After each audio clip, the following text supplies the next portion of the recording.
जय श्री सीताराम मित्रों।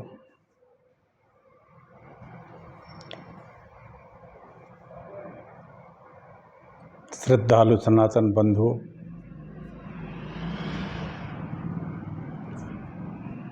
श्रद्धालु भक्तजनों, वंदनीय गुरुजन, वंदनीय मातृशक्ति, मातृव्रत भारत की संपूर्ण जनशक्ति, भारत माता, आप सभी को मैं प्रणाम करता हूँ। मैं टीकमगढ़ मध्य प्रदेश से डॉक्टर राजेंद्र मिश्रा पिछले लगभग 3 वर्ष से अधिक हो गया है मुझे निरंतर पुराणों की कथा सुनाते हुए। इस समय वराह पुराण चल रहा है। आप वराह पुराण को सुन रहे हैं। ये हमारे 18 पुराणों में 12वें क्रम में आता है। पहले तो मित्रों, मैं आप सबको दशहरे की शुभकामनाएं दे दूं। दशहरा आप सबको मंगलमय हो। दशहरे के दिन एक प्रथा चली आ रही है, रावण का वध होना।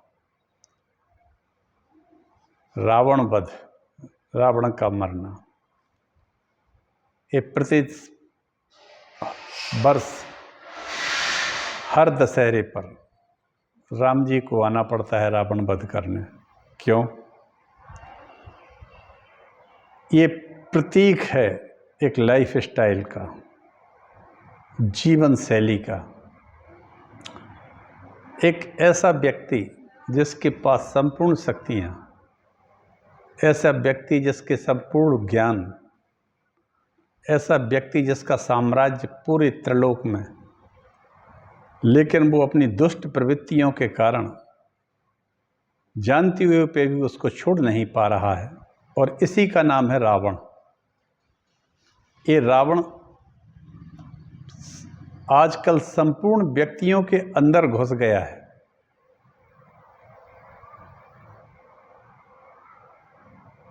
और वो निकलना नहीं चाहता है। ऐसा नहीं कि जानते नहीं हो, रावण जानता था कि भगवान राम है, लेकिन मानता नहीं था। और भगवान राम ने रावण को 6-7 मौके दिए थे संभलने के लिए। पहले धनुष यज्ञ में भगवान ने जब धनुष यज्ञ को तोड़ा, उस समय रावण को पहला मौका मिला, लेकिन उसने जानते हुए भी अनदेखा किया। रघुनाथ जी ने एक बार फिर मौका दिया। शूर्पणखा के नाक को थोड़ा सा काट पीट के कि तू समझ ले भाई, मैं आ गया हूँ, तुम अपने अत्याचार का अंत कर।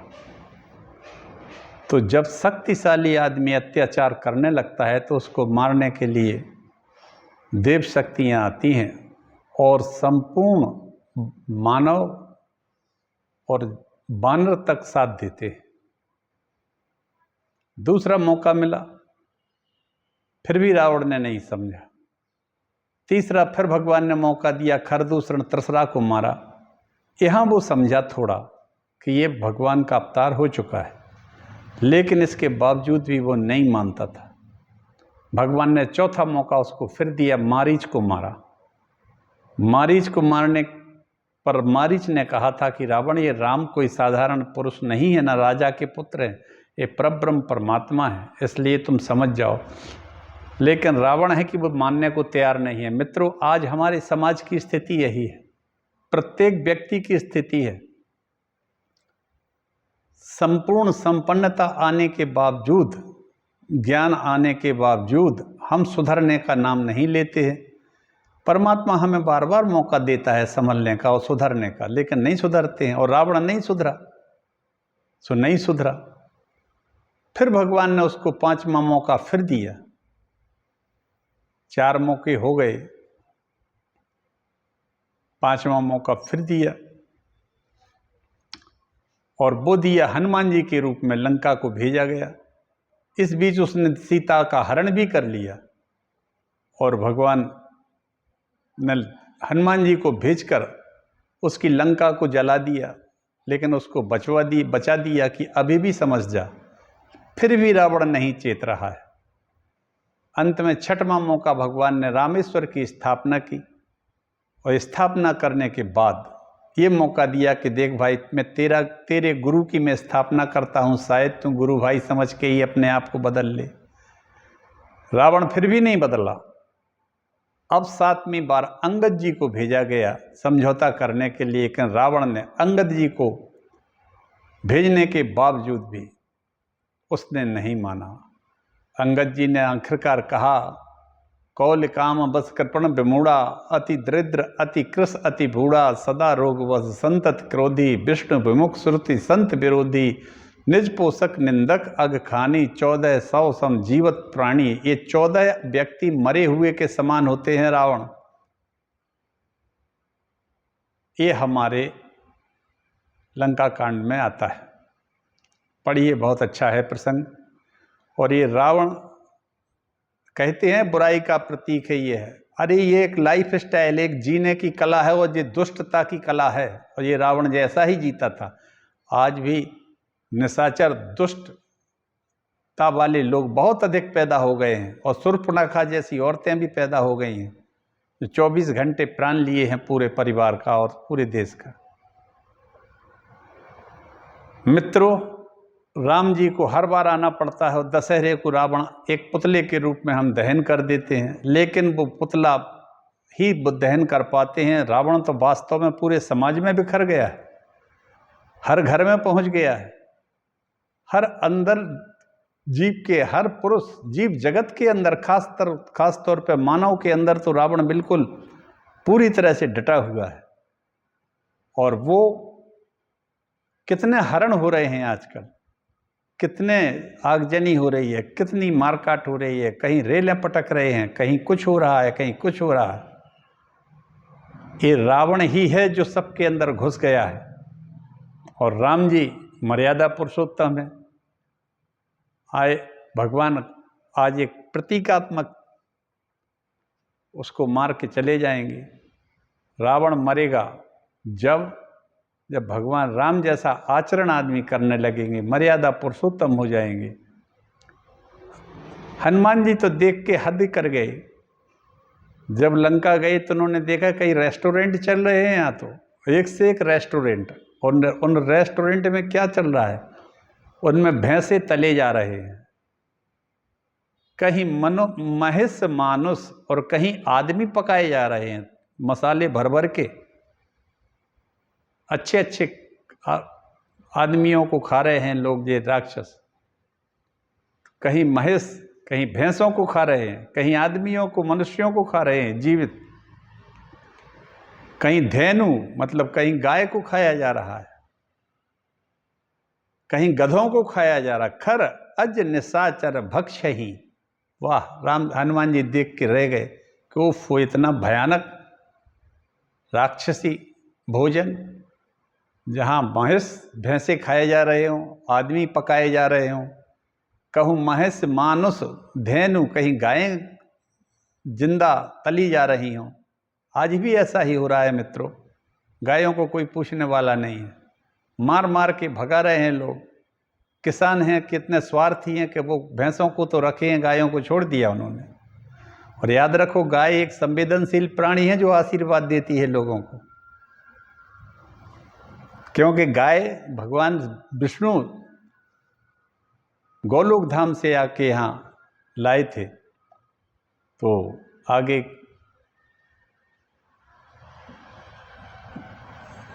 खर और गधे कहीं पकाए जा रहे थे लंका में, कहीं बकरे पकाए जा रहे थे लंका में। ऐसे खर अज निशाचर भक्षहि, ये निशाचर इनको भोजन कर रहे थे, और निशाचरियाँ भोजन कर रही थी। मित्रों, किसी को मार मार के खाने से एक दिन खाने वालों का भी समूल विनाश हो जाता है। इसी तरह होता है। और हनुमान जी ने इनको जला के राख कर दिया था। रघुनाथ जी ने आज रावण को उसके शरीर से तो खत्म कर दिया, भेज दिया, लेकिन रावण पूरे सूक्ष्म रूप से सारे संसार में व्याप्त हो गया और हर आदमी के अंदर घुस गया है। रावण का मतलब जानते होंगे आप। रावण का नाम रावण नहीं था, इसका नाम था 10 शीश।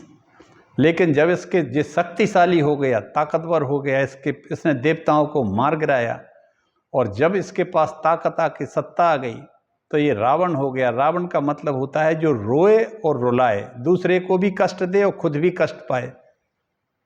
तो ये इतना आताताई हो गया था कि भगवान को आना पड़ा। भाई प्रगट कृपाला के रूप में प्रकट हुए और उस अन्याय से देवताओं को, मानव को, सभी को मुक्त कराया। भगवान ने 6 महीने में लीला की। 12 साल तो वो चित्रकूट में रहे भगवान, 12 साल चित्रकूट में रहे। 2 वर्ष के लिए वो दक्षिण की तरफ गए, उसमें भी कुछ दिन किष्किंधा में रहे। छाया सीता को वो ले गया और अंत में उन्हीं के कारण वो मारा भी गया। आज दशहरा का दिन है। मैंने इसलिए इस बात को कहा कि आप लोग रावण के जैसा जीवन सभी समाज के, देश के लोग छोड़ दें तो अच्छा है। आज पढ़ लिख रहे हैं लड़के, पैसा भी हो रहा है, लेकिन अशांत और नालायक जैसी जीवन शैली को अपना रहे हैं। सबको रामायण पढ़ना चाहिए, सभी को गीता पढ़ना चाहिए। इससे कम से कम ये तो पता लगेगा कि हमारा सनातन समृद्ध साहित्य कितना बड़ा है। और राम जी की रामायण तो ऐसी है कि अद्भुत है। 6 शास्त्र हैं, 9 ग्रंथ हैं, 18 पुराणों का रस निचोड़ दिया गोस्वामी तुलसीदास जी ने। आप लोग पढ़िए, क्योंकि राम के बगैर ये संसार नहीं चलेगा मित्रों। राम इस ब्रह्मांड की आत्मा है, सीता माता शक्ति हैं, और रावण जैसे दुष्ट आते हैं और ये पूरे समाज को परेशान करते हैं। आइए आप लोग इस रावण रूपी इन दुष्टों से बचिए और इनका संहार करने के लिए संगठित रहिए, क्योंकि अब कलकाला है, इनका प्रभाव ज़्यादा होता जाएगा। हर जगह दुष्ट राक्षसों के द्वारा युद्ध चलाए जा रहे हैं, कई निरपराध प्राणी मारे जा रहे हैं। आप अपने परिवार को, अपने बच्चों को कम से कम इतना तो सिखा सकते हैं कि रामायण तो पढ़ो भाई, गीता तो पढ़ो, ये कंठ हो जाना चाहिए गले में, और इसी से जीवन चलेगा। इससे जीवन चलने वाला नहीं है, क्योंकि आज लड़के बच्चे वेब से पढ़ाई कर रहे हैं। वेब माने जो आपका सैटेलाइट है, इससे आ रहा है। इससे सब लोग अपने आप को एडवांस समझने लगे हैं। ऐसा है नहीं, इससे योग्यता तो है, बच्चे होशियार हैं, सब कुछ है, लेकिन जीवन में अशांत नहीं होना चाहिए। शांत जीवन रहते हुए यदि हम इन चीज़ों को अपनाएं तो बहुत अच्छी बात है। अगर जीवन अशांत हो गया तो फिर इन चीज़ों का कोई महत्व नहीं रह जाता है। मित्रों, आज विजयादशमी है, इस बात को लेके मैंने आपसे इतनी बात कही है। जिस रावण के लिए रामलीला खेली जाती है, और रामलीला खेलने के बाद आज विजयादशमी के दिन रावण का अंत होता है, रघुनाथ जी आते हैं घर लौट के, ये सब जानते हैं। लेकिन ये भी जानना चाहिए कि एक निशाचर दुष्ट जब ताकतवर हो जाता है तो उसका संहार भी निश्चित होना चाहिए, और होना ही चाहिए, क्योंकि वो बड़ा परेशान होता है, रावण बन जाता है प्रत्येक व्यक्ति, और प्रत्येक व्यक्ति के अंदर इस समय रावण घुस गया है। इसी के साथ में अब आप एक छोटा सा मंगलाचरण करके वराह पुराण की कथा आगे कहूँगा। वराह पुराण में अब तीर्थों की मैं बारे में बता रहा हूँ, इसके आगे बताता जाऊँगा। वराह पुराण शीघ्रता से पूर्णता की ओर जा रहा है।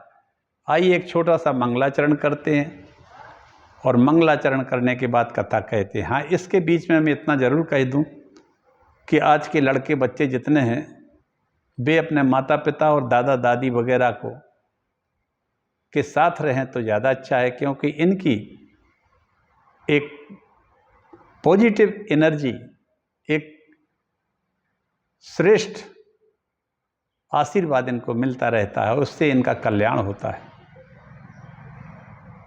इसी के साथ में ये भी कहूँगा कि इनको कहीं वृद्धाश्रम में या अपने महिलाएं अपने पति को अपने बच्चों को, अपने परिवार को नष्ट होने ना दें, जोड़े रखें तो अच्छा है। इसी में सबका कल्याण है और इसी में सबकी और देश की भलाई है। अलग अलग रहोगे तो परेशान हो जाओगे, और यह सभी के घरों में मैं देख रहा हूँ इस समय। मैं इस चैनल के माध्यम से, मेरा चैनल है हरि बोल डॉक्टर राजेंद्र मिश्रा। हरि बोल डॉक्टर राजेंद्र मिश्रा यूट्यूब पर आप जाएंगे, खोलेंगे तो मेरे पिछले 4 वर्ष के जो मैं निरंतर बोल रहा हूँ, आपको सभी मेरे पुराण सुनने को मिल जाएंगे। मित्रों, मैं पुराण केवल इसलिए सुना रहा हूँ कि हमारे देश के नौजवान बच्चों को, बेटियों को, सबको ये पता लगे कि हमारे सनातन धर्म का साहित्य कितना महान है। मैं कोई कथावाचक नहीं हूँ, पेशे से मैं एक डॉक्टर हूँ, छोटा सा, रिटायर हूँ। टीकमगढ़ मध्य प्रदेश में मैं रहता हूँ। आप सब लोग सुन रहे हैं, इसके लिए धन्यवाद, साधुवाद। बहुत सारे लोग मुझे फ़ोन पर पूछते हैं कि ये क्या है, ये क्या है। मैं बता देता हूँ, आप लोग भी पूछ सकते हैं। आप जुड़िए और लोगों को जुड़ाइए और सब्सक्राइब करिए और लाइक करिए। ये कथाएं जन जन तक पहुंचना चाहिए। आज विजयादशमी की मैं आप सब पूर्ण देशवासियों को शुभकामनाएं देता हूं। जय श्री राम। आइए एक छोटा सा मंगलाचरण करके हम कथा को बढ़ाते हैं। नमोस्तु रामाय सा लक्ष्मणाय देव्यै च तस्यै जनकात्मजायै नमोस्तु रुद्रेन्द्रयमान्येभ्यो नमोस्तु चंद्राग्नि मरुद्गणेभ्यः अखंडमंडलाकारं व्याप्तं येन चराचरं तत्पदं दर्शितं येन तस्मै श्री गुरुवे नमः। वक्रतुंड महाकाय सूर्यकोटि समप्रभा निर्विघ्नं कुरु मे देव सर्वकार्येषु सर्वदा भवानी शंकरौ वंदे श्रद्धा विश्वास रूपिणौ याभ्यां विना न पश्यन्ति सिद्धा स्वान्ता स्तमीश्वरम्। ओम नारायणं नमस्कृत्य नरं चैव नरोत्तमं देवीं सरस्वतीं व्यासं ततो जयमुदीरयेत्। नमो देव्यै महादेव्यै शिवायै सत्सम नमः। नमः प्रकृति भद्राय नियता प्रणतः स्मतां। तुलसीदास के पद कमल बारंबार मनाए, गुण गावहु श्री राम के हनुमत होई सहाय। भक्त भक्ति भगवंत गुरु चतुर नाम बपु एक, तिनके पद बंदन करो नासत विघ्न अनेक। अयोध्या मथुरा काश माया काशी कांची अवंतिका, पुरी द्वारावती गेया सप्तैता मोक्षदायका। ये 7 पुरियां मोक्ष देने वाली हैं मित्रों। आइए भगवान शंकर और माता जगदम्बा पार्वती का स्मरण करके हम कथा को आगे बढ़ाएं। कथा तीर्थों की चल रही है। कल तक मैंने बहुत सारे तीर्थों के बारे में बताया था। आज भगवान कह रहे हैं मथुरा तीर्थ की प्रशंसा करते हैं। मथुरा का प्रभाव कहते हैं और महात्मा कहते हैं। पृथ्वी से कहते हैं मुझे मथुरा बहुत प्रिय है। भगवान बराह कहते हैं मुझे मथुरा बहुत प्रिय है। इस पुरी में मेरा कृष्ण का अवतार हुआ, अतः पुष्कर प्रयाग उज्जैन काशी नैमिषारण्य से भी बढ़कर है। मथुरा मंडल का उच्चारण जो करता है या सुन ले, वे सभी मथुरा के अंतर्गत हैं, क्योंकि साक्षात भगवान श्री हरि गुप्त रूप से मथुरा में निवास करते हैं। यह कुब्जाम्रक, ऋषिकेश, सोकरव और मथुरा ये परम विशिष्ट तीर्थ हैं। द्वापर युग में राजा अयाति के वंश में मैं अवतार ग्रहण करूंगा। मेरी क्षत्रिय जाति होगी और मैं 4 मूर्ति से कृष्ण, बलराम, प्रद्युम्न और अनिरुद्ध बनकर चतुर्व्यूह रूप में 100 वर्षों तक मथुरा में निवास करूंगा, या मथुरा क्षेत्र में या मथुरा के पास। और सबको पता है, आप लोग भागवत सुनते हैं बहुत, भगवान की कथा मोक्षदायिनी है। और 32 उस समय भयंकर दैत्य होंगे, बड़े राक्षस होंगे। 32 राक्षस हमेशा होते रहे हैं मित्रों। त्रेता में रघुनाथ जी को बड़ी भारी संख्या में इनको मारना पड़ा। और 32 दैत्य द्वापर में हुए थे, कंस आदि के परिवार के थे। यहाँ भगवान कृष्ण को आखिर अवतार अयाति वंश में लेके इनका संहार करना पड़ा। अब भगवान कहते हैं मथुरा में बहुत सारे तीर्थ हैं। पृथ्वी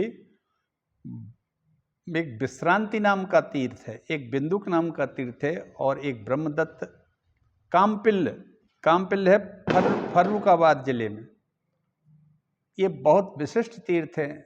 इनके स्मरण करना चाहिए, इनके दर्शन करना चाहिए, यहाँ स्नान करना चाहिए, यहाँ रहना चाहिए। ऐसा करने वाला पुरुष की कामनाएं सिद्ध काफी हो जाती हैं।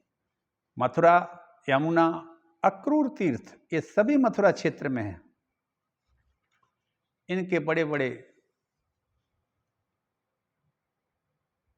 विद्या के समान कोई आंख नहीं है और धर्म के समान कोई बल नहीं है, राग के समान कोई दुख नहीं है और त्याग से बढ़कर दूसरा कोई सुख नहीं है।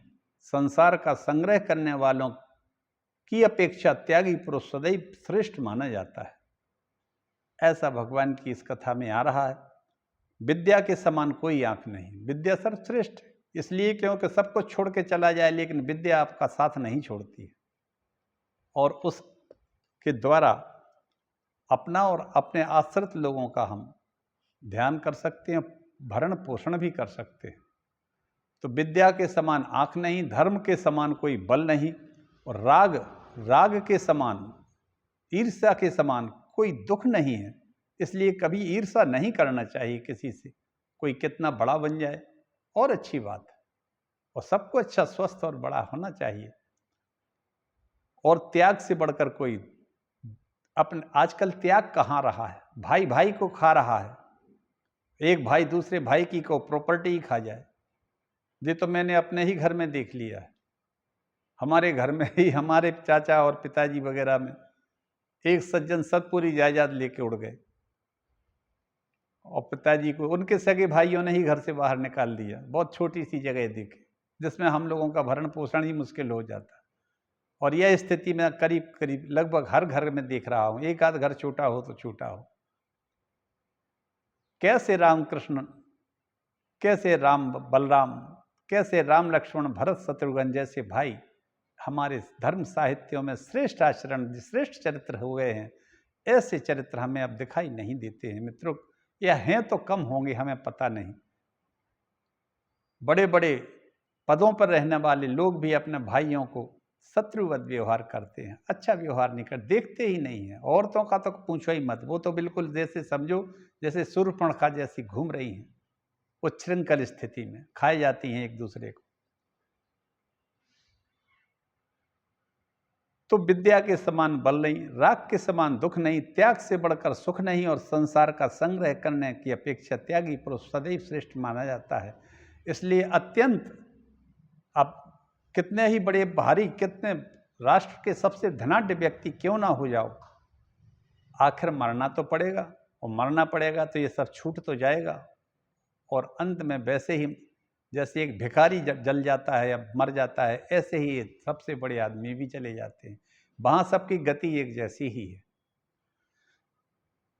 भगवान बराह कहते हैं वसुंधरे, यहाँ मेरा एक मधुबन भी है, कुंदवन भी है, काम्य वन भी है, विमल कुंड है, बकुल वन है, भद्र वन है, खद्र वन है और 8वां महावन है, लोह जंग वन है, बिल्व वन है और भांडीर वन है और 12वां वृंदावन है, जहाँ की अधिष्ठात्री वृंदा देवी हैं।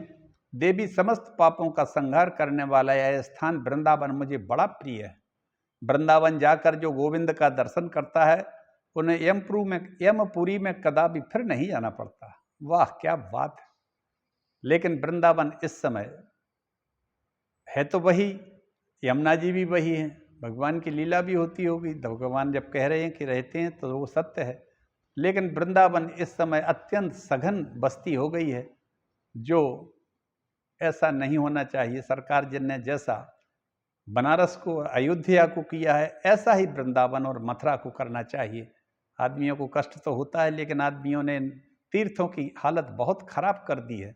यहाँ रहना मुश्किल हो गया है, यहाँ आश्रमों में जाना मुश्किल हो गया है, यहाँ पैदल चलना मुश्किल हो गया है, यहाँ वातावरण प्रदूषित हो गया है। आदमी जा रहे हैं वृंदावन, मथुरा, सब जगह जाएं, ऐसा नहीं है कि मैं ये कहता हूँ कि नहीं जाएं, लेकिन ये प्रदूषित शहरों में आ गए हैं। इनका फिर से अयोध्या और वाराणसी जैसा इनका व्यवस्था फिर से इन शहरों की होना चाहिए, ताकि इनकी गरिमा और गौरव यथावत बना रहे। कई ऐसे स्थान हैं जो आजकल विवादास्पद हैं, वो विवादास्पद स्थान भी, उनके विवाद खत्म होना चाहिए और भगवान की इन पुरियों में सबको आने जाने के लिए सुलभ व्यवस्था रहने की और आने जाने की होनी चाहिए। यहाँ बड़े बड़े वृद्धाश्रम भी चल रहे हैं, जहाँ बहुत दुर्दशा को प्राप्त है मित्रों। वृंदावन में तो हमारी मातृशक्ति बहुत दुखी है, बहुत दुखी है, अत्यंत दुखी है। ये मैं कह रहा हूँ। इसके बाद यमुनेश्वर तीर्थ में धारापतन तीर्थ है, घंटाभरण तीर्थ है, ये बहुत विस्तृत इनकी व्याख्या है। इसके बाद अक्रूर तीर्थ भी वही है। यहाँ विशुभ अवसर पर मैं कृष्ण रूप से वहाँ रहता हूँ। विशुभ जो समय कहलाता है वो कहलाता है जब दिन और रात का मान बराबर होता है, उसका नाम विशुभ योग है। यह स्थिति 21 मार्च को और 23 सितंबर को होती है। वृष, सिंह, वृश्चिक, कुंभ राशियों की सूर्य संक्रांति का नाम विष्णुपदी है।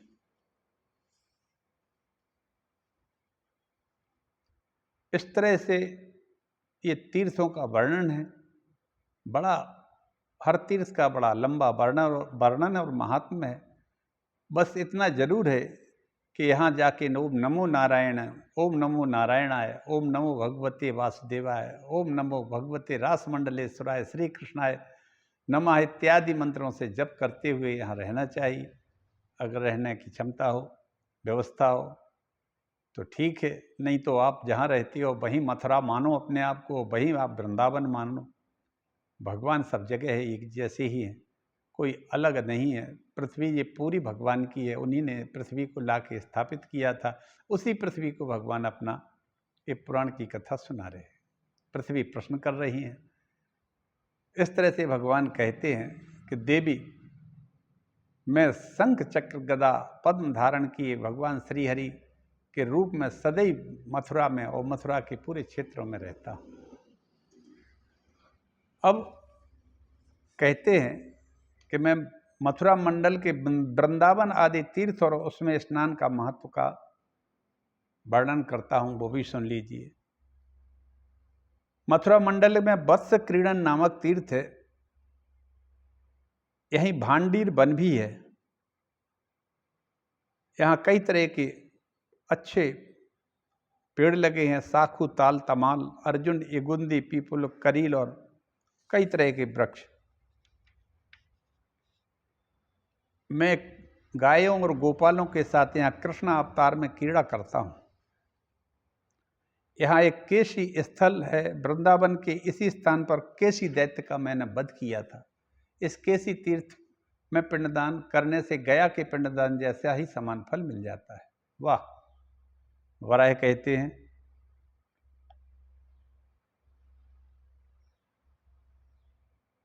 यमुना के पार यमलार्जुन नामक तीर्थ है, जहाँ सकट और भांडों से भरी हुई गाड़ी को भग्न और भांड छिन्न भिन्न हुए थे।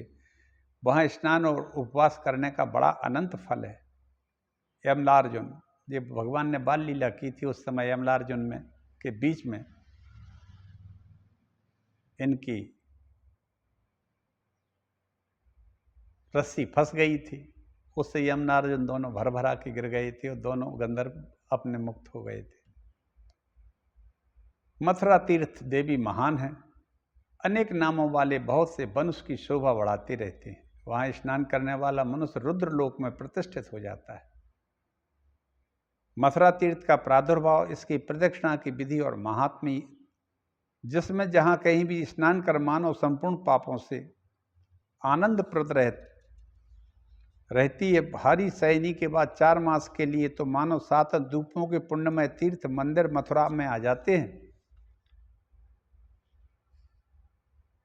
हरि शयनी के बाद 4 मास के लिए मथुरा में संपूर्ण तीर्थ आ जाते हैं, ऐसा भगवान कहते हैं। जो देवोत्थान के समय मेरे उठने पर मथुरा में मेरा दर्शन करते हैं, उनके सामने मैं सदा उपस्थित रहता हूँ, इसमें कोई संशय नहीं।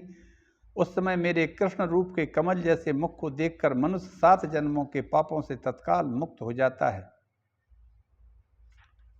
मथुरा नगर में पहुंचकर मेरी कृष्ण के विग्रह का विधिवत पूजा कर प्रदक्षिणा जरूर कर लेनी चाहिए। उसने मानो 7 दीपों वाली पृथ्वी की प्रदक्षिणा कर ली है। वाह! मथुरा में जाके भगवान के श्री विग्रह के 7 प्रदक्षिणा करना चाहिए। मतलब सारी पृथ्वी की 7 बार प्रदक्षिणा कर ली, इतना बड़ा महत्व होता है मथुरा में।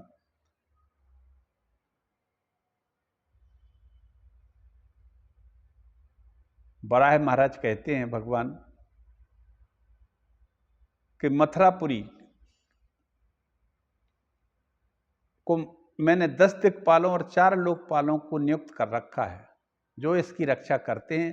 पूर्व में इंद्र, दक्षिण में यम, वरुण, पश्चिम में वरुण, उत्तर में कुबेर और मध्य भाग में उमापति महादेव मथुरा की रक्षा करते हैं। जो मनुष्य मथुरा में कोठेदार मकान बनवाता है, उस जीवन मुक्त पुरुष को 4 भुजा वाले विष्णु का ही रूप समझना चाहिए। यह मथुरा कुंड भी है, मुचकुंद तीर्थ भी है। केशव के नाम संकीर्तन में ऐसी शक्ति है कि वह इस जन्म के तथा पूर्व जन्मों के किए हुए सभी पापों को उसी क्षण नष्ट कर डालता है। वाह! भगवान केशव का, नारायण का जो कोई जप करे और पाठ करे, तब तो निश्चित ही भगवान के नाम जप का ही महत्व है कि संपूर्ण पापों का नाश हो जाता है। अतः कार्तिक शुक्ल की अक्षय नवमी को भगवान नाम कीर्तन करते हुए मथुरा की प्रदक्षिणा करने से मनुष्य सभी पापों से मुक्त हो जाता है। इसकी विधि यह है कि कार्तिक शुक्ला अष्टमी को मथुरा में जाकर ब्रह्मचर्य का पालन करते हुए निवास करे और रात्रि में प्रदक्षिणा का संकल्प ले।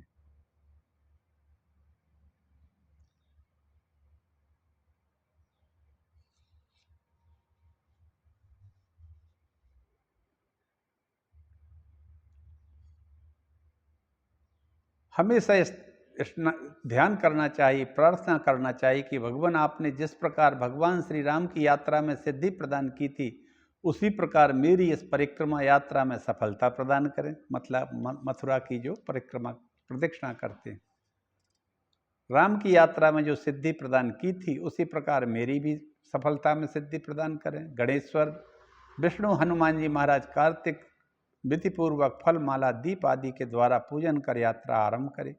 यात्रा में वसुमती देवी का दर्शन आवश्यक है। वहाँ राजाओं के आयुध रखने के स्थान में संपूर्ण भयों को भगाने वाली भगवती अपराजिता का भी दर्शन करें। देवी फिर कंस, वासनिका, उग्रसेना, चर्चिका, वधूटी देवियों का दर्शन करना चाहिए।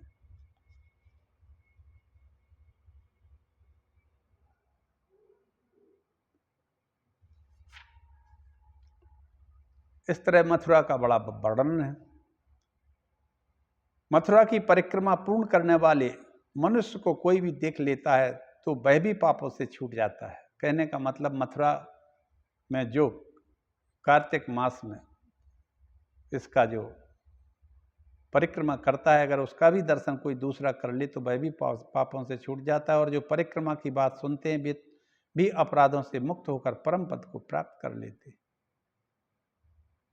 मथुरा में बहुत सारे तीर्थ हैं, बहुत तीर्थ हैं। गार्ग तीर्थ, भद्रेश्वर तीर्थ, सोमेश्वर तीर्थ, घंटा भरणक, गरुड़ केशव, धारा, लोकनक, वैकुंठ, खंडवेलक, मंदाकिनी, असंयम, असिकुंड, गोप तीर्थ, मुक्तेश्वर, बेलक्ष, गरुड़ और महापातक नासन तीर्थों में भी जाना चाहिए।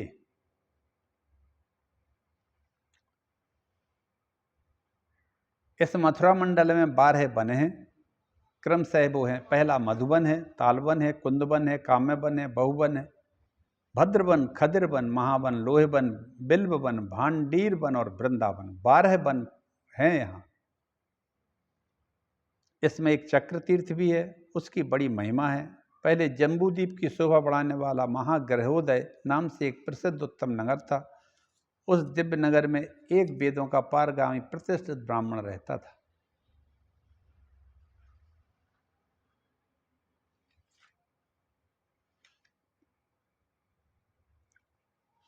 वह अत्यंत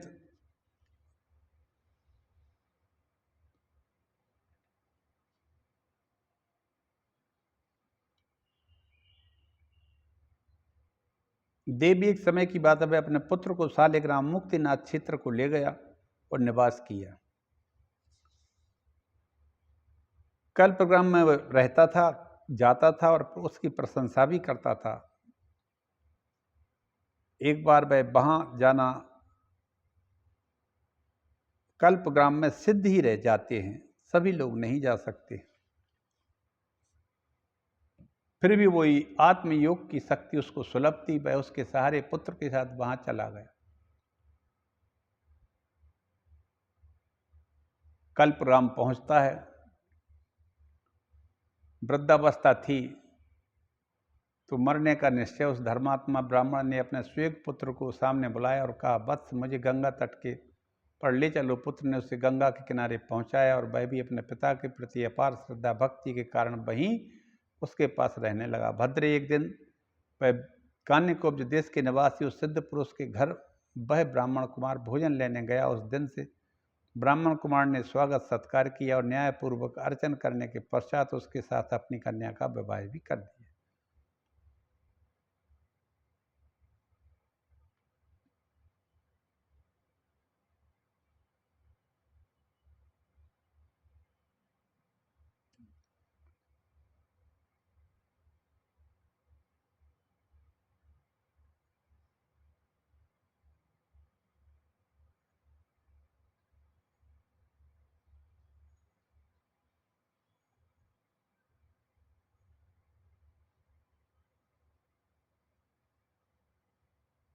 आगे की कथा यह है, यदि किसी पतित के साथ सन्निकट में 1 वर्ष तक शयन किया जाए, भोजन किया जाए, वार्तालाप किया जाए तो शुद्ध पुरुष भी पतित हो जाता है।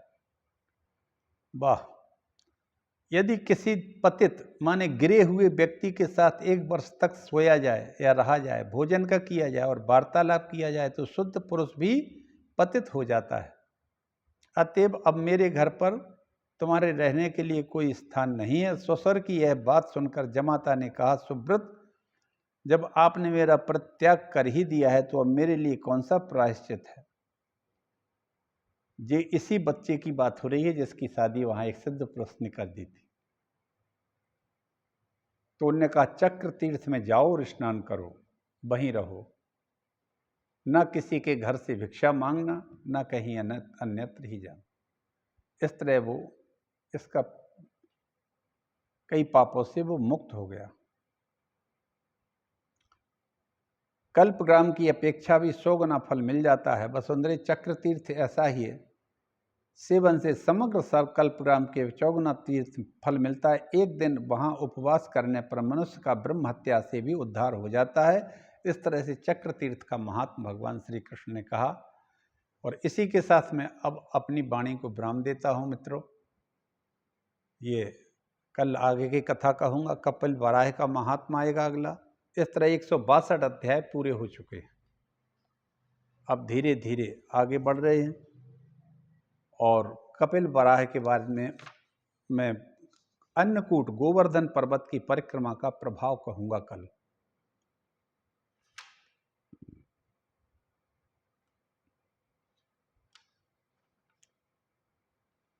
आज मैं अपनी वाणी को यहीं विराम देता हूँ। आप सबका भला हो। सब लोग दशहरे को बड़े आनंद और उत्साह से मनाएं।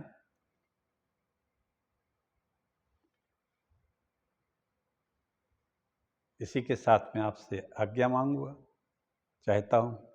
जय श्री राम, हर हर महादेव। मित्रों, ये शास्त्र हैं। शास्त्र की रक्षा जभी होगी जब शस्त्र की रक्षा होगी। आप लोग अपने अपने घरों में शस्त्र पूजन भी करिए। दशहरे पर विजयादशमी के दिन शस्त्रों की पूजा होती है हमारे आर्यवर्त भारतवर्ष में। और शस्त्र अगर सबके घर में रहेंगे और सब लोग संगठित रहेंगे तभी ये शास्त्र बचेंगे, नहीं तो शास्त्र नहीं बचेंगे। और शास्त्र नहीं बचेंगे तो हमारा धर्म भी नहीं बचेगा और हम भी नहीं बचेंगे। इसी के साथ मैं आप सबको विजयादशमी की एक बार पुनः शुभकामनाएं देता हूँ। जय श्री राम, हर हर महादेव।